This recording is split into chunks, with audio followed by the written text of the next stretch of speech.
Isaiah Joe off to a strong performance against the Denver Nuggets. And Tony Bradley providing the 76ers with some relief at the 5 spot, a big powerhouse on the boards. We know what Superman can do back in his hometown of Atlanta as the 76ers visit the Hawks at State Farm Arena tonight to open up a back-to-back. How you doing? Welcome on into 7-6 Live Countdown presented by Tissot. I'm Brian Seltzer. Lauren Rosen, good evening to you. Hi, everybody. Thank you for joining us. As always, it's going to be another interesting night in Sixers land, but luckily a couple additions to the lineup from what we saw on Saturday, so should be exciting to see how Joel Embiid and Mike Scott, who according to Doc Rivers just moments ago are going to be joining the lineup tonight, will interact with the young guys that led the charge on Saturday in Philadelphia. Well, that's great news because the 76ers can flush their rosters out, not just with some veterans, but some really quality veterans. I mean, obviously, Joel Embiid is an all-league talent. You can throw him right out in there in the starting lineup. You can put Mike Scott at the 4, and now you see at least some depth beginning to return to a 76ers team that somehow, mostly thanks to young Tyrese Maxey, somehow was able to hang tough with the Denver Nuggets, a good Denver Nuggets team, Saturday in a loss to the center. They were really tough. That's a good word to use for the young guys, most of whom were getting their first start or their first heavy minutes, and did a really good job hanging tough against a healthy and strong Denver Nuggets team. Check out Tyrese Maxey there, and we're going to talk about him more in just a moment. But obviously, he had a historic night with 39 points, the most of any rookie since Allen Iverson had 40. And it was just exciting to see the young man get to work. He really did things that I think a lot of people didn't know he was quite capable of. So what a night for him to have a breakout performance. Listen, I saw some people say, and some people on social media and elsewhere being like, hey, Tyrese, yeah, he put up 33 shots, so he scored 39 points, no big deal. Guess what? Look at that line. He made 18 of those 33 shots, 3 for 8 from outside the arc, 7 rebounds, 6 assists. He also had 2 steals. I don't want to hear it. The guy got NBA minutes. He shot very efficiently. He was productive. And I think even more holistically, Lauren, than that, he's a high-energy guy with a lot of bounce. He gave the Sixers a huge, huge lift when they needed it very badly. A situation where they could have just been like, you know what, we don't have our guys. Let's just call it a day. But I think in part, the way Tyrese plays has a natural residual effect on the rest of the guys who are out there with him. Sure, and you said he gave them a chance. I think he really gave them a chance to win that basketball game. This was a game that really the Sixers had no business being as competitive as they were in. Keep in mind, the entire rotation was Danny Green there and Dwight Howard bringing the veteran leadership, but then Tyrese Maxey, Isaiah Joe, Tony Bradley, Dakota Mathias, and Paul Reed. I hit all of them. That was it. That was the entire rotation. And this is a team that hung tight throughout the first half and then chipped away again in the second half when the Nuggets started to run away with it. But the Nuggets were healthy, and they were bringing Nikola Jokic, they were bringing Jamal Murray, both of whom give problems to fully loaded teams on a nightly basis. So to see this group really put in a fight, it's promising for what's to come in the next few nights as the Sixers continue to be shorthanded. But it was also just really heartening to see the young guys get a chance like this and take advantage of it. This was something, Lauren, that Doc Rivers spoke about just a few minutes ago, is that the next layer to this now is seeing what Tyrese can do in heavy minutes with quality talent surrounding him even more. I mean, he was able to play with Danny Green in the game on Saturday and Dwight Howard as well. Those are obviously 2 guys whose credentials and resumes speak for themselves. But yeah, you get to see him with Joel Embiid, a perennial all-star in the current for the 76ers, and a guy like Mike Scott. So now maybe we don't get to see Tyrese score as much because he possibly won't have to, but how he utilizes the talent that's around him. And I think that, again, as we begin to uncover the different components and facets of Tyrese's game, I'm as curious to see how he runs the floor and sets guys up as much as he can finish and score. Well, it's something that Doc Rivers just touched on in his pregame media availability. He said that adding Mike and Joel is going to obviously help the team, but he said specifically it'll help Tyrese. Tyrese literally had to score 40 for us to have a chance. That's Doc's quote. And he adds that having Joel come off of those same pick and rolls will make a big difference tonight in Atlanta. Maxey, we saw on the lower third some of the historical accomplishments that he was able to make. Sixth NBA rookie all time to reach those splits that you see on the bottom of your screen, and the most rookie points scored by a 76er since Allen Iverson in 1997.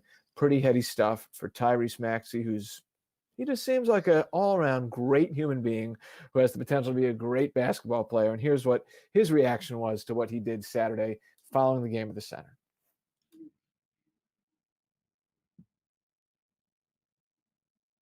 Yeah, I mean, it's difficult. I mean, but I think we knew, coming in, we're going to have these, adversity, challenges like this. And God stepped up. I mean, of course, we didn't get the dub, which is disappointing. But, you have to be a pro's pro.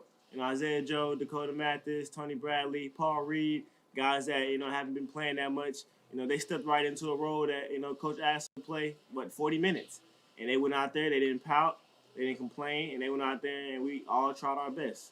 So, that's what matters in a situation like this. Couldn't agree more with what Tyrese Maxey had to say and the spin he put on that. Something, Lauren, we spoke about before the game on Saturday was because of the shortened preseason for the 76ers and the rest of the NBA. The Sixers, though, were on the short side. They only played 2 exhibition games. Some teams have played 3, others have played 4. So guys like, maybe not so much Tyrese, but certainly Isaiah Joe, Dakota Mathias, Paul Reed, Tony Bradley Jr. These were guys who were not afforded getting reps in preseason games. So no one really had a shot to see what they would do when the action was live in an NBA setting. And Doc Rivers just touched on it. These are guys that are used to averaging 3-4 minutes a game, if that, and all of a sudden they're expected to go tenfold, 30 minutes, 40 minutes a game. All of them almost had career highs in minutes. All of them almost had career highs in scoring or rebounding. So it was cool to see a group of guys that really hadn't gotten their feet under them, hadn't gotten heavy minutes in the NBA, get the opportunity and seize it. I know we're going to hear from Isaiah Joe a little bit later, but very cool to see multiple draft picks having exciting evenings. Paul Reed also with his career high in scoring and rebounding, which was great to see. It was just, obviously not a situation that the Sixers wanted to find themselves in or any team would want to find themselves in. But if you're looking for silver linings, Saturday was full of them. We know that COVID is an issue, obviously, across the planet here in the United States and also within the NBA, particularly in recent days. It's now part of the new norm the 76ers and some of these teams have to live through and manage. And listen, between today at shoot-around and this game tonight, this is just something that's another set of reps for the Sixers to go through while dealing with an unprecedented set of circumstances that surround them. It's going to continue to be unprecedented. That's a word that I know we've heard a lot in the last year or so, but it continues to be the case. It will be cool, Celts. I'm excited to see Joel Embiid get integrated with that group because it was a group that showed a lot of fight, even without either of their all-stars, without Tobias Harris, without Shake Milton, Matisse Thybulle, guys we're used to seeing really contribute to this team in a big way. It'll be cool to add Joel back into the fold now because we know the young guys have the fire, they have the fight, and now they got a little bit more power in the lineup to help them out. Yeah, a proven NBA All-Star in his prime, no doubt about it. And it sounded like Doc gave a pretty good, encouraging update on his son-in-law, Seth Curry, as well. And obviously, Seth, his situation was the one that started all this after the game last Thursday at Brooklyn. And the 76ers have been moving ahead without him. It was a bummer in terms of timing, too, because Seth was playing great. But it sounds like a pretty good report from Doc about the status of Seth. Yeah, he said Seth had one rough day. This is just minutes ago, and I'm not breaking any news here, but Doc rather did say that Seth had one rough day, but he has been spending time in his basement watching a lot of basketball, watching football, playing video games, feeling good. He said that they spoke recently and that Seth is trending in a good direction. So obviously that's the biggest relief of all to hear that everybody is actually doing okay and that we're moving back towards a hopefully healthy Sixers team in the near future. Yes, fingers crossed.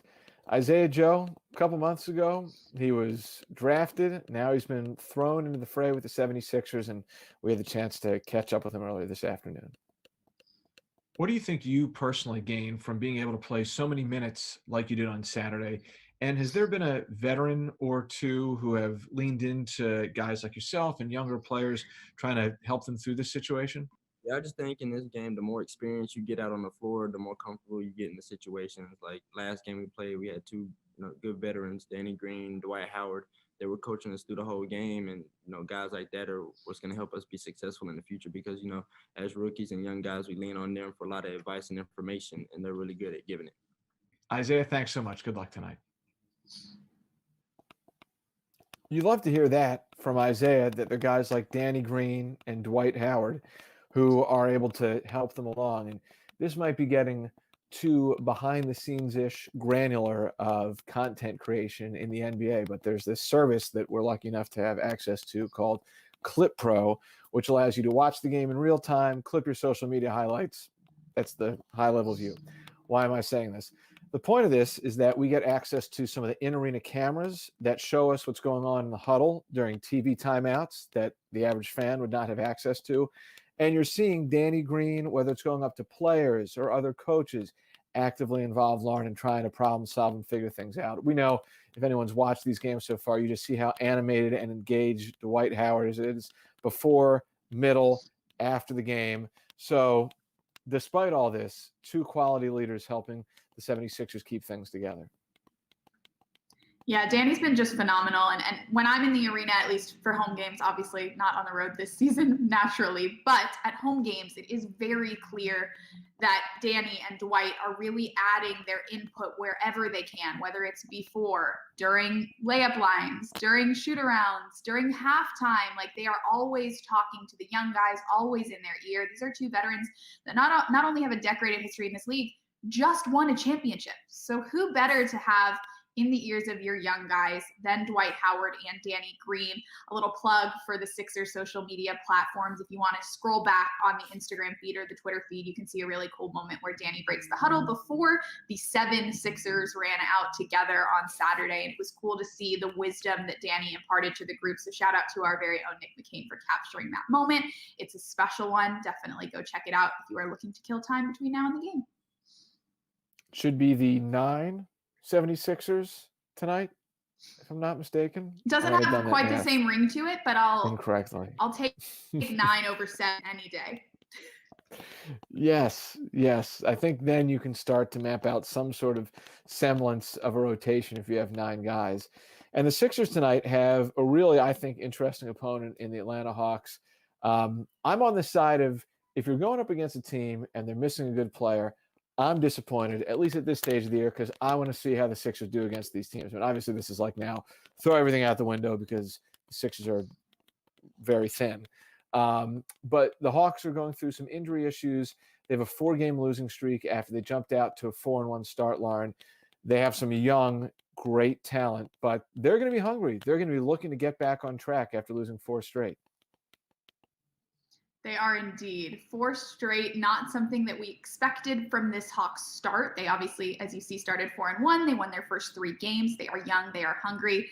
Cam Reddish looks excellent. 3rd-year player and all-star. Trae Young looks excellent. So it's a younger team. It's a feisty team, and I think they have their best basketball still ahead of them. So we're going to bring some hungry looks to this shorthanded Sixers team tonight. We'll see how they match up. The Hawks also, and I'm looking down to read off this, have a ton of guys on the injury report. Trae Young was dealing with some soreness in his right wrist. He is expected to go tonight. Bogdanovic is out with a right knee injury. He's going to be out for a while. Chris Dunn is out. Danilo Gallinari, another shooter, is out. Rajon Rondo out. So there were some key additions and acquisitions that Atlanta made. When you think about it, you're like, wow, that could be a really strong up-and-coming team. They're just not going to have some of those guys in the lineup tonight. But still, John Collins and Trae Young, Clint Capella, this is a team that has got some size to it, which when the Sixers are at full strength, that's one of their assets as well. No doubt about it. And it's interesting you bring up the injury report. I went ahead and looked at our next few opponents as well. And I think this is going to be a trend, at least for the next week or so, matching up against teams that are also pretty severely shorthanded. So I'm not sure how much you can necessarily take out of these matchups when you're trying to project what these teams are going to look like in the thick of the season or in the playoffs. But at least you'll get some interesting looks at guys you're maybe not used to seeing on the Sixers or on their opponents. So again, I'm all about the silver linings today, apparently.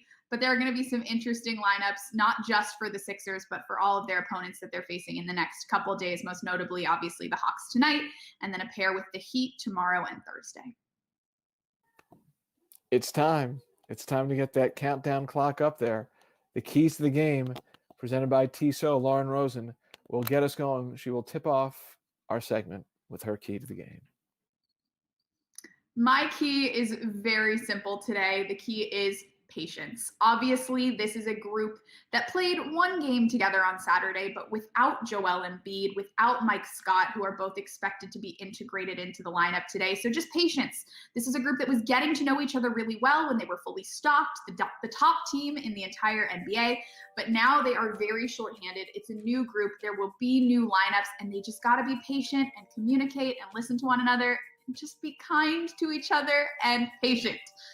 That's my key to the game. It's very zen of you, and I can buy into that mindset given the times that we currently live in. So very zen. My key to the game is, what's his name?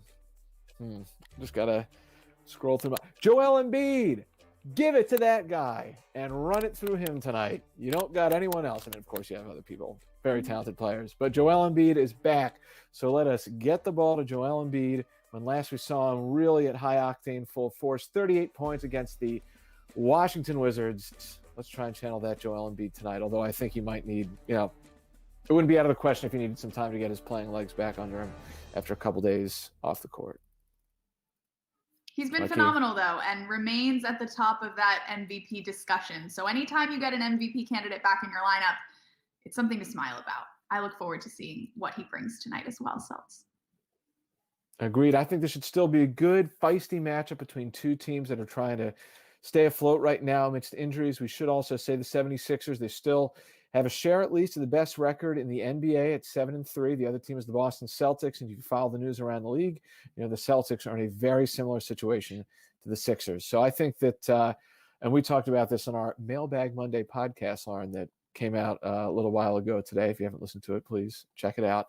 We talked about this, that I think so much of this is just treading water when you go through stretches like this. Hopefully no team will have to deal with it more than once, but just tread water, try to stay afloat, don't freak out, and do the best you can. And in my very idealistic worldview, I'm hoping that it just levels out and evens out for all teams, Patience. Patience is key. Patience. Before we go, Celts, I want to do what we did last time, remind everybody who is available for the 76ers tonight. So correct me if I'm wrong, but joining the group from Saturday, which was Tyrese Maxey, Paul Reed, Isaiah Joe, the three rookies, along with Dakota Mathias, Tony Bradley, Danny Green, Dwight Howard, Joel Embiid, and Mike Scott are back in the lineup.